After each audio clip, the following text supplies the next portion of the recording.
గళంతి సింహో త్వచ్చరిత సరితః కిల్విషరజో దళంతి ధీకుల్యా సరణిషు పతంతి విజయతాం దిశంతి సంసార భ్రమణ పరితాప ఉపశమనం వసంతి మచ్చేదో హృదభువి శివానందలహరి. శాంతికి సుఖమునకు కారణమైనవాడా శంభో, నీ యొక్క చరితేనడి ప్రవాహము నుండి జాలువారుచున్నది, పాపములని పరాగములను ఛేదించుచున్నది అయిన శివానందలహరి బుద్ధి అనడి పిల్లకాలువ ద్వారా వచ్చి జనన మరణ రూపమైన సంసార చక్రమందు తిరుగుచుండుట చేయగలిగిన పరితాపములకు ఉపశమనం ఇస్తూ నా యొక్క చిత్తమనుడి మడుగునందు పడుతోంది. మీ వలన కలిగిన అట్టి ఆనంద ప్రవాహం ఇంకెన్నడూ నన్ను వేడగొండునట్లు అనుగ్రహింపు. సుఖమునకు ఉత్పత్తి స్థానం పరమేశ్వరుడు. అట్టి సుఖమును కలుగజేయవాడు అందజేయవాడు కూడా శివుడే. శివుడంటే ఆనందం, శివశబ్దం శాంతికి చిహ్నం.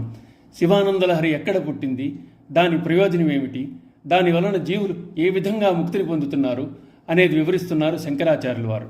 భక్త పరిపాలనాది రూపమగు శివుని చరిత, శివుని లీలలు మహిమాన్వితములు, మంగళకారకములు. అవి ఒక మహానదీ ప్రవాహం.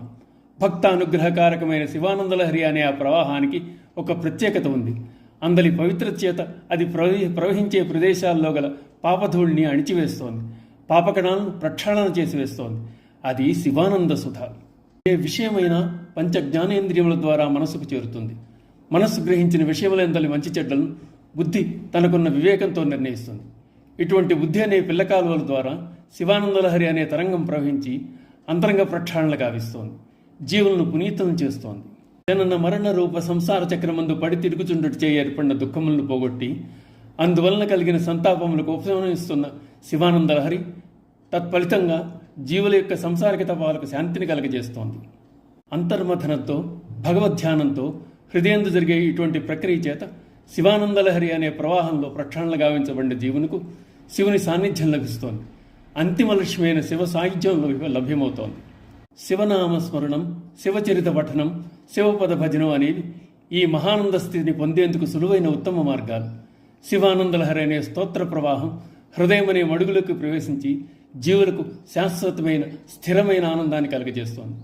ఆ మహానందమే ఆత్మానుభూతిని కలిగించే బ్రహ్మానందం. అట్టి ఆనందం నుండి నన్ను దూరం చేయకు స్వామి అని ప్రార్థిస్తున్నారు శంకరులు. నమః శివాయ.